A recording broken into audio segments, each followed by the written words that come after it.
Welcome to the Deep Dive. Today we're getting into something from Jordan Peterson's 12 Rules for Life. It's rule number 2. Treat yourself like someone you're responsible for helping. A big one. It really is. So our mission here is to unpack that. What's it really mean for you, the listener? Why is it important? And, how could using it actually change things? It sounds simple, doesn't it? Treat yourself like someone you're responsible for helping. Yeah. But if you look at how we actually act, well, there's often a real disconnect. Yeah, Peterson points this out right away. He makes this really interesting observation that people often take better care of their pets than themselves. It's true. Ugh. Think about giving your dog medicine. Right. You're probably on top of that. But your own prescription, maybe not always as diligent. Exactly. So why? Why is that? Why is taking care of ourselves sometimes like the hardest thing? It seems backwards. It does. And Peterson suggests that the root of this difficulty might actually lie in some very old narratives. He looks towards the book of Genesis, believe it or not. Genesis. Okay. So ancient stories holding clues about modern self-neglect. Interesting. Yeah, he points out there are these two creation stories sort of woven together in Genesis. And we're zoning in on one of the older ones, the Yahwist account, Adam and Eve. That's the one. The reason it's relevant here, in Peterson's view, is how it frames things. The Garden of Eden.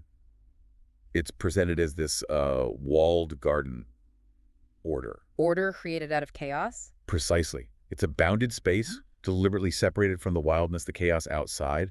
But then inside this ordered garden, you have the serpent. Ah, the serpent. Not just a snake, then. Peterson sees it as a symbol of chaos, maybe even deception, that exists within order. Even in paradise, there's this potential for things to go wrong, for chaos to creep in. And that leads to the temptation, the forbidden fruit.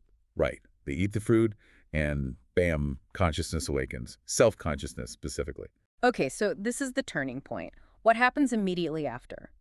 What's the fallout from suddenly being self-aware? Well, the first thing they notice is that they're naked. They feel vulnerable, Exposed. and ashamed, and deeply ashamed. Suddenly, there's this awareness of their own flaws, their limitations, their vulnerability. This, Peterson argues, is kind of the human condition kicking in, that feeling of inadequacy. That I'm not good enough feeling. Exactly. And if you feel fundamentally flawed or unworthy or judged, well, why would you put a lot of effort into caring for that? It makes it harder, doesn't it, to justify the care? Definitely. Why polish something you think is inherently broken? And Peterson connects this not just to realizing they were naked, but also to gaining the knowledge of good and evil. That feels like a huge leap. It's a massive part of it, because this knowledge isn't just abstract. It reveals a capacity within humanity itself. How so? Well, think about animals. A predator hunts, yes, but it's driven by instinct, by need. Humans, though, with our self-awareness, our creativity, we can be cruel intentionally. We understand suffering in a way animals don't, and can choose to inflict it. That's the idea. We can conceive of vulnerability and exploit it. We can plan malevolence. This capacity for genuine evil, not just predation, is uniquely human, according to this interpretation. Which ties into that concept of original sin. Now, obviously, we're not diving deep into theology here, but how does Peterson use that idea?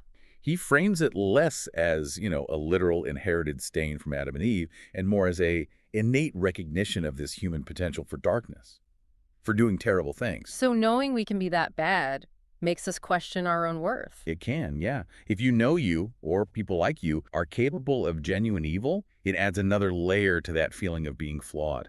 It complicates the idea of deserving care.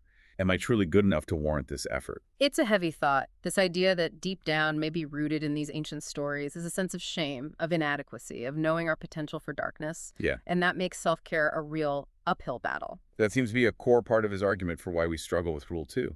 Okay, but it's not all doom and gloom, right? He does shift gears. He does. He brings in the other side of that Genesis coin, so to speak.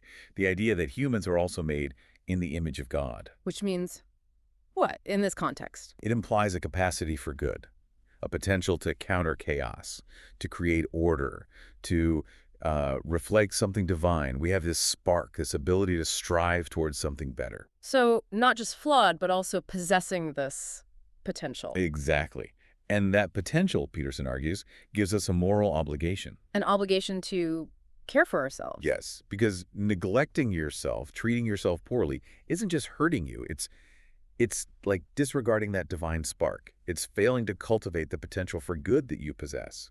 It lets chaos win, in a way. And that impacts others too, presumably. Of course, if you diminish yourself, you diminish what you can offer the world, your family, your community. He tells that story, doesn't he? About the injured utility workers. Yeah, it's a powerful little anecdote. These guys are banged up, maybe cynical, but they still help each other out. They show up, they do the job.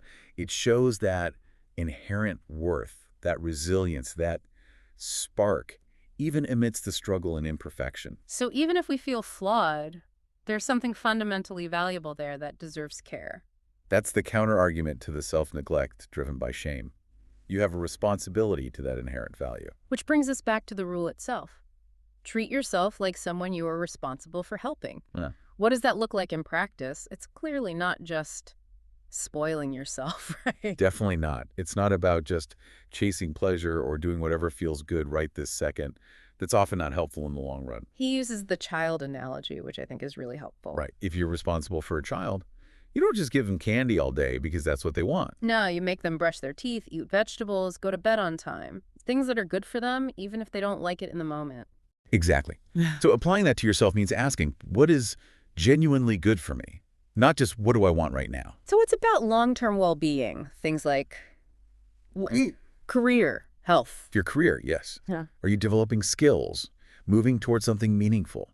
Your physical health, diet, exercise, sleep, your mental health, managing stress, seeking help if needed, expanding your knowledge, cultivating good relationships. It requires actually thinking about the future you. It does. It requires, first, knowing where you are now, being honest about your flaws and limitations, that self-awareness again, but also, crucially, having a direction.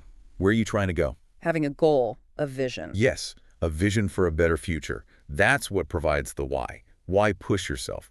Why choose the harder, better path over the easier, immediately gratifying one?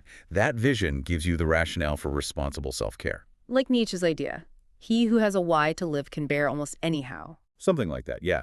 That sense of purpose, of aiming somewhere, gives you the strength to make the sacrifices required for genuine self-improvement, for treating yourself like someone you're responsible for. So choosing to treat yourself well, defining what's truly good for you and aiming for it, that can actually become a source of meaning itself. Peterson suggests it can. It's a way of perhaps atoning for those perceived flaws, for that capacity for darkness. It's actively choosing order over chaos in your own life. It builds self-respect. Okay, so wrapping this specific rule up, the starting point is fundamental. It really is. It starts with that internal shift. Seeing yourself not as inherently flawed and unworthy, but as someone who possesses that spark, that potential, and therefore someone who genuinely deserves your own careful attention and responsibility. It's about acknowledging your value and acting accordingly. It's a profound way to reframe our relationship with ourselves, pulling from some very deep, old wisdom. Definitely gives you a lot to chew on. So maybe just consider this. What if you really started viewing yourself as someone you were truly responsible for helping, like really took that on board? How might that change the small choices you make tomorrow or next week?